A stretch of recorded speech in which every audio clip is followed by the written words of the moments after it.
സാറേ, ഈ സന്ദീപ് വാര്യറിനെ കുറിച്ചുള്ള ചർച്ച ഇങ്ങനെ നിരന്തരം തുടരുകയാണ്. ഇപ്പോൾ ഏറ്റവും പുതിയൊരു വാർത്ത വന്നിരിക്കുന്നത് തൃശ്ശൂരിൽ സന്ദീപ് വാര്യർ മത്സരിക്കുമെന്നാണ്. അങ്ങനെ മത്സരിച്ചാൽ ഒരു വിജയം കാണാൻ കഴിയുമോ? കാരണം ആ വാർത്തകൾ വരുന്നുണ്ട്. മാധ്യമങ്ങൾ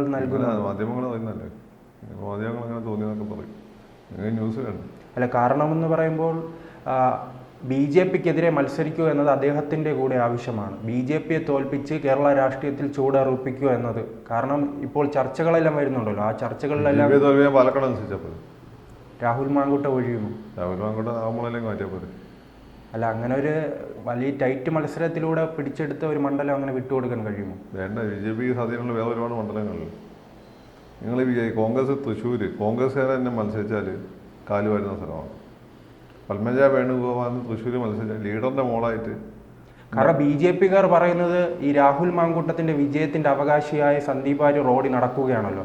നിങ്ങൾ BJP-ക്ക് A ക്ലാസ് മണ്ഡലമാണ് തൃശ്ശൂർ. അങ്ങനെ ഒരു മണ്ഡലത്തിൽ നിന്ന് വിജയിച്ചിട്ട് BJP-യെ കുറ്റപ്പെടുത്തുമെന്നാണ് ഇപ്പോൾ BJP-യുടെ നേതാക്കൾ തന്നെ സന്ദീപ് വാര്യറിനോട് ആവശ്യപ്പെടുന്നത്. അല്ല, BJP-ക്കാർ അങ്ങനെയൊക്കെ പറയും, അത് അവരുടെ കോൺഫിഡൻസ് ആണ്. സന്ദീപ് വാര്യർ എവിടെ മത്സരിച്ചാലും എന്നുവെച്ചാൽ മലപ്പുറം പോലെയുള്ള BJP വലിയ സ്വാധീനമില്ലാത്ത സ്ഥലങ്ങളിൽ ഒഴിച്ചിട്ട് സന്ദീപ് എവിടെ മത്സരിച്ചാൽ BJP-ക്കാർ വോട്ട് ചെയ്യും. സന്ദീപിനെ തോൽപ്പിക്കുക എന്നുള്ള BJP-യുടെ ഒരു അഭിമാന പ്രശ്നമാണ്. സന്ദീപ് അല്ല, അങ്ങനെ ജയിച്ചിട്ട് കാര്യമുണ്ടോ? ഈ പണ്ട് 2019 ലോക്സഭാ തെരഞ്ഞെടുപ്പിൽ ഉത്തരേന്ത്യയിൽ നിന്ന് ഒളിച്ചോടി വയനാട്ടിൽ മത്സരിച്ച് വിജയിച്ചതുപോലെ ആവൂലേ രാഹുൽ ഗാന്ധി? എവിടെ? വയനാട്ടിൽ. അതുപോലെ ആവുമല്ലോ. അങ്ങനെ മലപ്പുറത്തോ മറ്റേതെങ്കിലും BJP-ക്കെതിരെ അതൊന്നുമല്ല. ഒരു MLA ആയി നിയമസഭയിലൊക്കെ ഫയർ ചെയ്യാം, പിന്നെ പതുക്കെ അതങ്ങ് മാറും. പക്ഷെ മലപ്പുറത്ത് സീറ്റ് കിട്ടണ്ടേ? ലീഗിൻ്റെ സീറ്റ് കൊടുക്കും അല്ലേ? കോൺഗ്രസിൻ്റെ സീറ്റ് ഏതാണല്ലോ, ഒന്ന് നിലമ്പൂരും ഒന്ന് വണ്ടൂരുമാണ്. ഈ നിലമ്പൂരും വണ്ടൂരും കോൺഗ്രസിന് ഓൾറെഡി സ്ഥാനാർത്ഥി ഒന്ന് അനിൽകുമാറാണ്. നിലമ്പൂർ ഇപ്പം ജോയിയോ മറ്റോ വരാൻ പോകും, അല്ലെങ്കിൽ ഷൗക്കത്തെ വരും. അത് വിട്ടുകൊടുക്കില്ലല്ലോ. മാത്രമല്ല നിലമ്പൂരൊന്നും ഉറച്ച സീറ്റുമല്ല, വണ്ടൂരാണെങ്കിൽ സംവരണ സീറ്റുമാണ്. അങ്ങനെയുള്ള ചില മണ്ഡലങ്ങൾ, അല്ലെങ്കിൽ ചില മലയോര മണ്ഡലങ്ങളിൽ അവിടെ ഓരോ സ്ഥലത്തിലെ 10-20 കാൻഡിഡേറ്റ്സ് റെഡി ആയിക്കാം. സ്വന്തം നാട്ടുകാരെ മത്സരിച്ചാൽ കോൺഗ്രസ്സുകാർ കാല് വാരുന്ന സ്ഥലമാണ്. തൃശ്ശൂർ പത്മജ വേണുഗോപാൽ ലീഡറിൻ്റെ മോളായിട്ട് പോയി അവർ മത്സരിച്ചിട്ടുള്ള അവസ്ഥ നല്ലത്. തൃശ്ശൂരൊന്നും മത്സരിച്ചാൽ സാധാരണ കോൺഗ്രസിൻ്റെ പൊതുവായിട്ടുള്ള സ്വഭാവം വെച്ചിട്ട് സന്ദീപ് നിലനിന്നോടൊന്നും എനിക്ക് തോന്നുന്നില്ല. ഞാൻ കഴിഞ്ഞ തവണ കോൺഗ്രസ് സ്ഥാനാർത്ഥി അവിടെ രണ്ടാമത് വന്നതാണ്. ഡിസ്റ്റന്റ് തേർഡായി പോകാൻ സാധ്യത. ആസസ് വോട്ട് മാറ്റി ചെയ്യും, ഉറപ്പായും ചെയ്യും. സന്ദീപ് BJP അല്ലോ, അങ്ങനെ തൃശ്ശൂർ മത്സരിച്ച് വോട്ട് മാറ്റി ചെയ്യൂ. കാരണം BJP തന്നെ അവിടെ വിജയപ്രതീക്ഷ. BJP ജയിക്കുമെന്ന് ഉറപ്പില്ലെങ്കിൽ അവർ വോട്ട് മാറ്റി ചെയ്യും. സന്ദീപിനെ തോൽപ്പിക്കുക എന്നുള്ള അവരുടെ ലക്ഷ്യം. നീ ഒരു കാര്യം മനസ്സിലാക്കി, ഇയാൾ BJP-യിലേക്ക് പോയപ്പോൾ BJP പോയ സമയത്ത് ആസസ്സുകാർക്ക് ഇയാളോട് അങ്ങനെ വലിയ വിരോധം ഉണ്ടായിരുന്നില്ല. ഇയാൾക്ക് ഹ്യൂജ് ഫാൻ ബേസ് ഉണ്ടായിരുന്നു. ഇയാൾ അത് കഴിഞ്ഞിട്ട് എന്തോ ഒരു ഡയലോഗ് അടിച്ചു, വെറുപ്പിൻ്റെ കച്ചവടത്തിൽ നിന്ന് പോയി ഞാൻ സ്നേഹത്തിൻ്റെ ആടാൻ തുടങ്ങി. അതുകൊണ്ടാണ് താഴെ തന്നെ അണികൾ ഇയാൾക്കെതിരായിരുന്നു. അതുവരെ എന്ന് വെച്ചാൽ ഇയാളൊരു ബലിയാടായി മാറി എന്നുള്ളൊരു ഫീലായിരുന്നു. ഇയാൾക്ക് അനുകൂലമായിട്ടൊരു ഫീൽ ഉണ്ടായിരുന്നു ആസസ്സുകാരുടെ ഇടയിൽ, ഇയാളുടെ ഫാൻസിൻ്റെ ഇടയിൽ. ഇപ്പം അതില്ല. ഇപ്പോൾ ഇയാൾ വലിയ ശത്രുവായി. അതിനുശേഷം ഇയാൾ നടത്തുന്ന പ്രസ്താവനകളെല്ലാം തന്നെ കോൺഗ്രസ്സുകാരനെക്കാളും വലിയ കോൺഗ്രസ്സുകാരനായിട്ടാണ്. അതെപ്പോഴും പുതുതായിട്ട് വരുന്ന ആളുകളുടെ ഒരു ദുര്യോഗമാണ്. അവർക്ക് ഹേമന്ത് വിശ്വാസമ്മയുടെ പ്രശ്നം ഞാൻ അറിയാമല്ലേ. അയാൾ BJP-യിലേക്ക് അടുത്ത് വന്നതാണ്. അതുകൊണ്ട് യോഗിനെക്കാട്ടും മോഡിനെക്കാട്ടും വലിയ ആസസ്സാനാണെന്ന് കാണിക്കണം. അതുകൊണ്ടാണ് അയാൾ ഈ പറയുന്ന എക്സ്ട്രീം ലൈനിൽ പോകുന്നത്. അത് തന്നെയാണ് സന്ദീപിൻ്റെയും കാര്യം. അപ്പോൾ ഒന്നാമത് തൃശ്ശൂർ മത്സരിപ്പിക്കുക എന്നുള്ളത് അത്ര ഇമ്പോർട്ടൻ്റ്.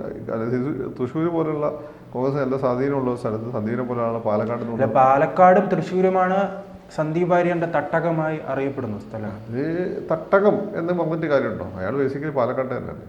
തൃശ്ശൂരെ ഗ്രൂപ്പ് നിങ്ങൾക്ക് അറിഞ്ഞുകൂടാത്തതുകൊണ്ടാണ് ഞാനതാ പറഞ്ഞത്. പത്മജ വേണുഗോപാൽ ലീഡറിൻ്റെ മോളായിട്ട് പോലും അവർ രാഹുൽ ഗാന്ധിനെ കാണാൻ വേണ്ടി അവരെ കയ്യിൽ നിന്ന് 20 ലക്ഷം രൂപ മേടിച്ചതെന്നാണ് അവർ തന്നെ പറഞ്ഞത്.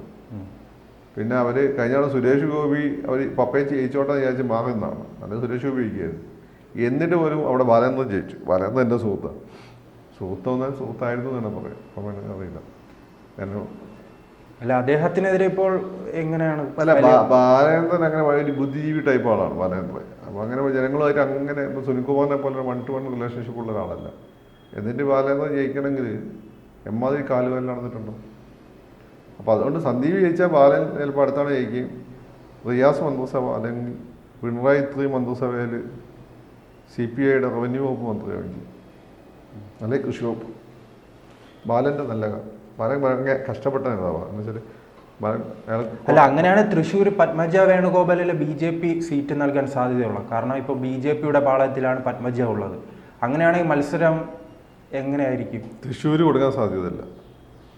തൃശ്ശൂർ കൊടുക്കൂ, ഇനി പറയാൻ പറ്റില്ല. എന്താണ് ഏത് വാക്കാണ് അമിത്ഷാ കൊടുത്തതെന്ന് പറയാൻ പറ്റില്ല.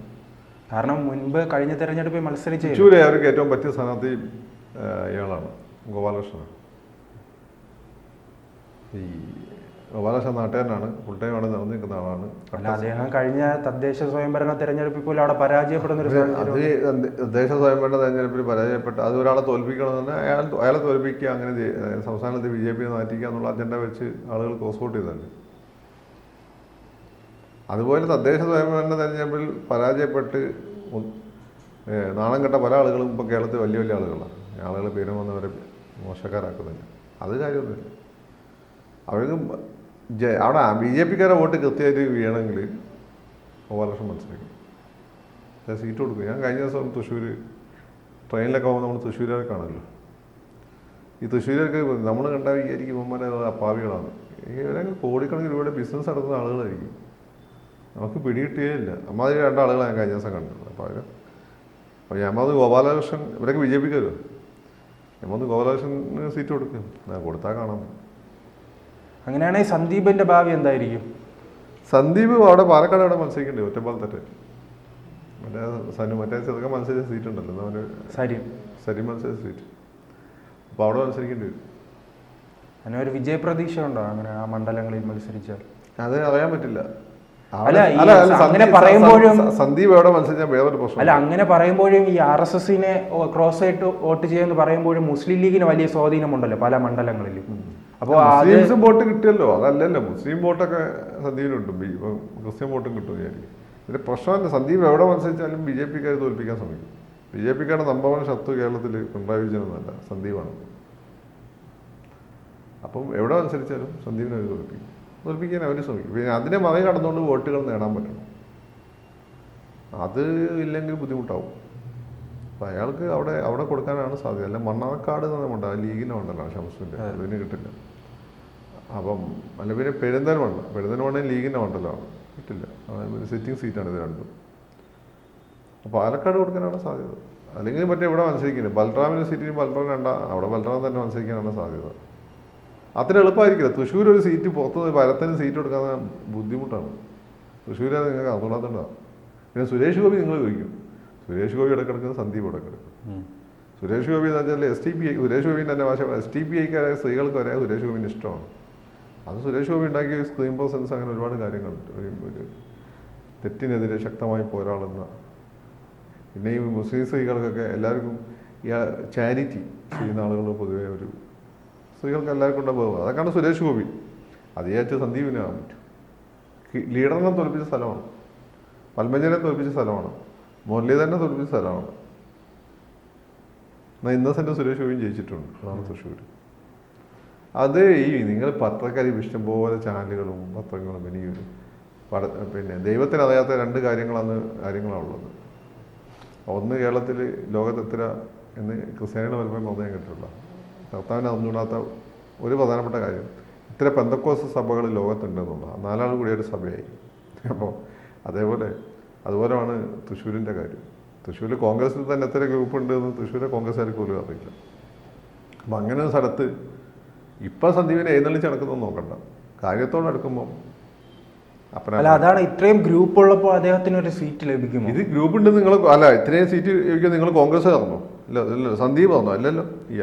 യൂട്യൂബ് ചാനൽ ആക്കത്തുള്ള യൂട്യൂബ് ചാനൽ ഇല്ല, കേരളത്തിലെ പ്രമുഖ മാധ്യമങ്ങൾ ഉൾപ്പെടെ പ്രമുഖ മാധ്യമങ്ങളിലൊക്കെ ഇപ്പോൾ ഇതുപോലുള്ള മാധ്യമ പ്രവർത്തകരല്ലേ ഉള്ളത്. അവർക്ക് അന്നന്ന് ദിവസം കഴിക്കാൻ വേണ്ടിയിട്ട് ഭക്ഷണം കഴിക്കണ്ടേ, അതിനെന്ത് വാർത്ത ഉണ്ടാക്കും, അത്രയേ ഉള്ളൂ. സാധ്യതകൾ നോക്കി വാർത്ത ഉണ്ടാക്കും.